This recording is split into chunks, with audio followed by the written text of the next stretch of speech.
Hello there. It seems like he only noticed Anzu's presence with that weirdly lively greeting, and he was surprised again. Under such an unexpected development, I thought of some excuses, but I decided to go the aggressive route. Dad, please tell me the talk just from before. Just before? What's that about an irreplaceable person? Under my aggressive speech, Dad seemed to think about something. As I predicted, he urged us to come up the stairs. Following him, the girl from before was seen standing just in the middle of the graves of that section. Closing in, I confirmed that she was just about our age. Knowing that she knows something that my dad couldn't tell me, some complicated irritation invaded my mind. The girl was surprised and looked at our faces. Dad conscientiously moved to the side and started to introduce us. Well, why are you hesitating? It's just, well, this is my daughter. Ah, well, if she's a secret child or his affair partner, it's natural, I guess. I'm sorry for such sudden introduction, but the girl made reasonably a wondering face. By coincidence? I met her there. This one here is my daughter, Fuyumi. Hello. For a moment, I greeted her, but the girl raises her voice. Ah! It was a surprised voice, but strangely, in the latter half, it was mixed with a tinge of happiness. Next, instead of introducing that girl, he pointed his finger to Anzu. Anzu, who was looking at the grave, turned to the girl. And this is Anzu, Fuyumi's childhood friend, and Kyuko-san's oldest daughter. Nice to meet you. My mother's been on your care. Said back to Anzu with whatever greeting, with the rare display of good manners. The girl was surprised again. Ah, it was unexpected that she knew about Kyoko, Anzu's mother. Really, who the hell is this girl? The girl greeted us with a respectful nice to meet you. Dad, who was seeing this, finally started the introduction of this overly polite, unidentified candidate of cheating partner and in suspicion of a secret child. This is Yamochi Ryuka. Ryuka, it's the person Dad was calling, but I've never heard of that family name. Dad saw my confusion, so he pointed to a grave. She's the daughter of the big brother of the person who's resting in that grave. Nice to meet you. I've been on your father's care. She greeted me, but since I don't know what kind of care exactly she was in, I was at a loss. As to not to ignore her, I responded with a, "No, it's nothing." I looked at the grave.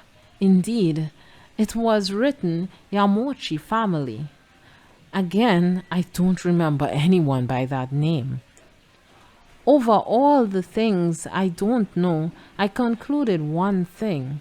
There's no affair partner that can be introduced so stately, secret child either. In conclusion, it seemed that this whole thing was a waste of summer break. Anzu stealthily poked my back. It seems I'll need to invite her to a parfait. But then what? And why are you two here? Who's the person resting on that grave? If he realizes we've been suspecting him for cheating and that we've been trailing them, it would lower our position. So I dodged that question. Of course, also because I'm curious. Dad made a troubled face, one that wasn't because I dodged his question. For some reason, he looked at Anzu once, then at me. I was thinking, if it isn't cheating or anything, then stop making it such a big deal. When an unexpected voice sounded from my side, well, don't worry, I've heard. Anzu said to him. I looked at the grave. Eh? What? You knew? I was shocked by her sudden betrayal. Anzu, what are you saying? Didn't you say you never came here? Did you lie to me? No, I've never been here, but a little while ago I got a hunch. Don't worry, I wouldn't lie to you with important things. Anzu fixed her gaze at me. Well, I wonder about that. While I was about to think things that would crack up my longtime friend, as if resigning himself, Dad said, okay. After that, slowly, as if choosing carefully every word, Dad told me the story of the person resting on that grave, swiftly charging in his emotions. After hearing the story, I broke apart. I was shocked. In the unknown past of my dad, he had an unimaginable experience. I also understood why, a couple days ago, he tried so hard to correct me. For Dad, the term early death was a very close reality, not like me. But honestly, the thing that impacted me the most wasn't anything of the past. It was the fact that, to Dad, this person was still very important. I noticed by his tone and expression that person wasn't just a friend. It was an unbelievable story, so I should have been able to be suspicious. I should have been able to use my smartphone to investigate about the case, even though I ended up trusting him. I understood that his tone and expression definitely weren't of someone talking about an imaginary person. As his daughter, there should have been many things I've ought to tell him, but I didn't say them. Instead, I said the thing that was chewing me up the most. Do you still like that person? I just asked because I want to know. Then Dad, after being surprised for a moment, he laughed lightly and shook his head side to side. I didn't have for her the type of feelings you are imagining, Fuyumi. They weren't the feelings like those of lovers. But you weren't exactly friends either, right? We weren't friends, neither family nor lovers. She said we got along, but I think even that's a bit off. I don't understand. Yes, probably no one understands that. Some indecisive words. Did you have the most fun with her? With this mean question from the child me, Dad deepened his smile. Yeah, it was fun. It always was a special time. Ah, is that so? But Fuyumi, listen. He directed at not anyone but me. I just want you to know one thing. Now what? The best is now. With this sudden embarrassing or not, statement, I recalled the conversation I had with Dad a few days ago. I met your mom, you were born, and you are living cheerfully. It is a gentle everyday life, but there isn't a time in my life where I was happier than now. I want you to know it and to believe it. Dad's words were so direct that I was a bit crept out. I averted my eyes to the grave and responded with an I see. Without knowing how to continue the conversation, I continued looking at the grave. Then Anzu said, Hey, if you say that much, shouldn't you have come to the grave with Fuyu? With Anzu's words, charged with feelings for her best friend, my eyes rounded up, and Dad responded with an honest, That is really the truth. I thought that I shouldn't tell you one day, but I didn't know how and in what way to tell you, Fuyumi. I'm sorry. Even being apologized to, I didn't know how to respond, so again, I see. While I used again the grave as an escape place, I received an explanation about Ryuka-san. Looks like they only recently started meeting directly. It also seems they met because she wanted to know about the aunt who died before she was born. Having deprived us completely of a reason to continue fighting, we decided to visit the grave. We poured water on the grave and put ume liquor that Dad bought on it. I thought for a bit how he'd been a high schooler when she died. When we finished cleaning up, Dad remembered something unnecessary. Come to think of it, really, why were you here? To Mom, I'll tell her that you talked about a girl of the past. Even if that was a joke, Dad made a distressed face. Normally, I would have laughed it off, but I didn't know how to take in everything, so I stopped that conversation. We went back down the hill. We got on the train, and we bid farewell to Ryoka-san in the station of the start, with the promise of eating something together sometime.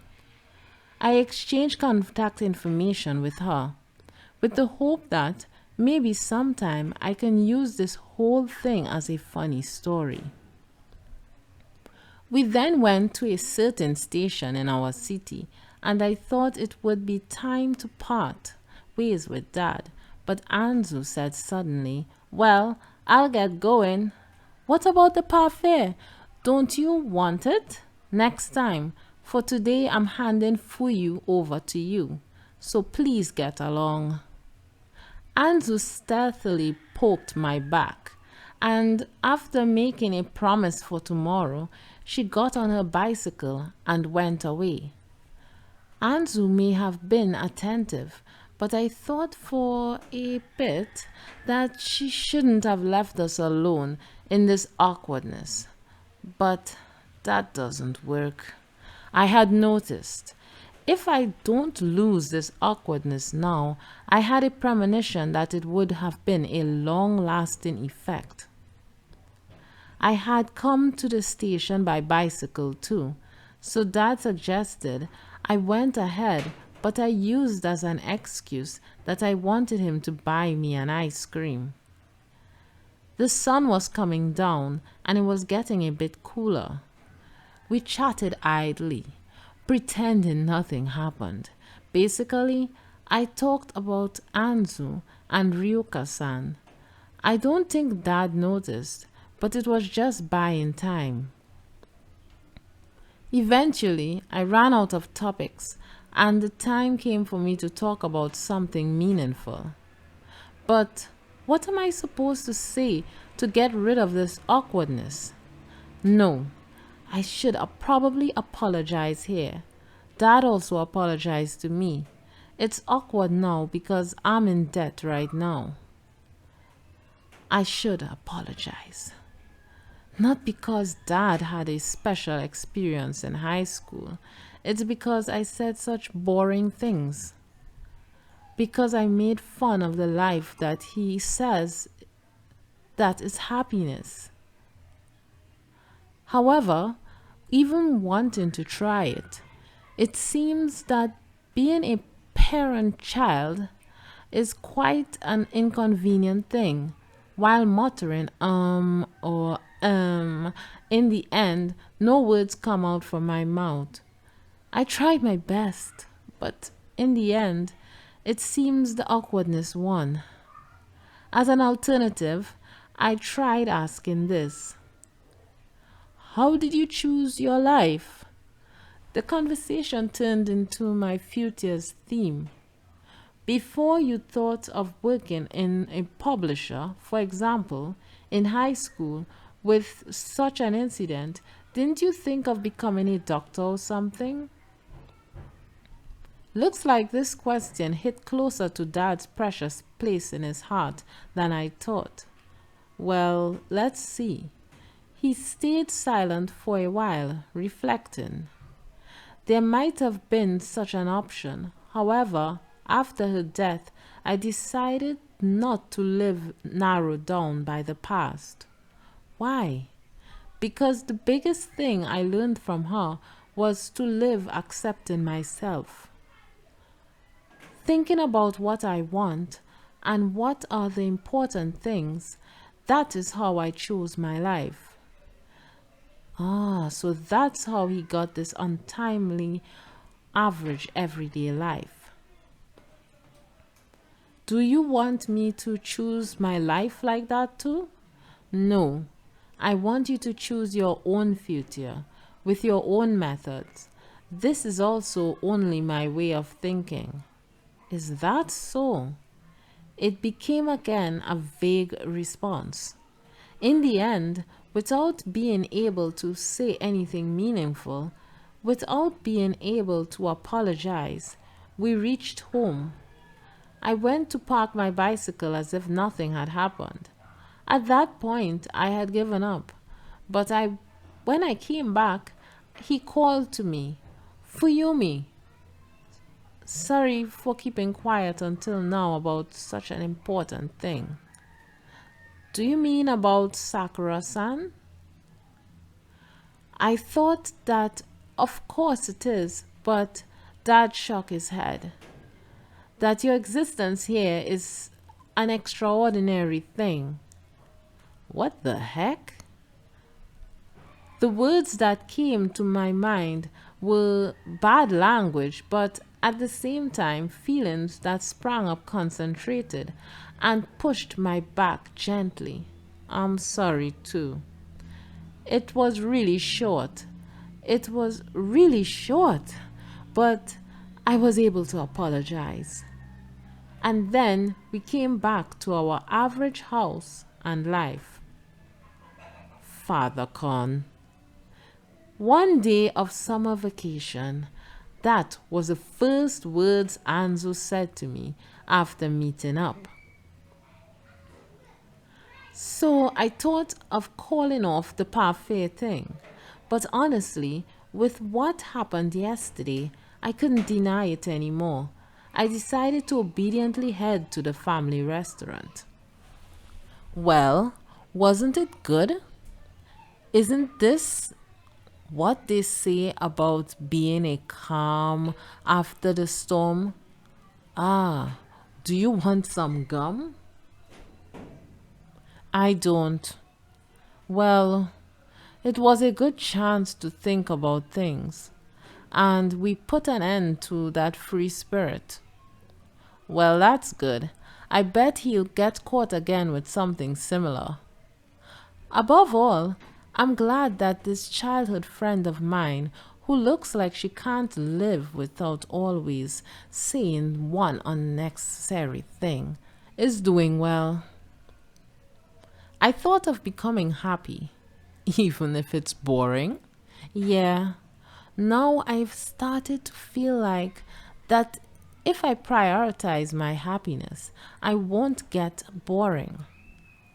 Having heard the story of Dad, and that person in his memory whose face nor voice I know. Oh, that's right for you. Can I talk about the future now? Yeah.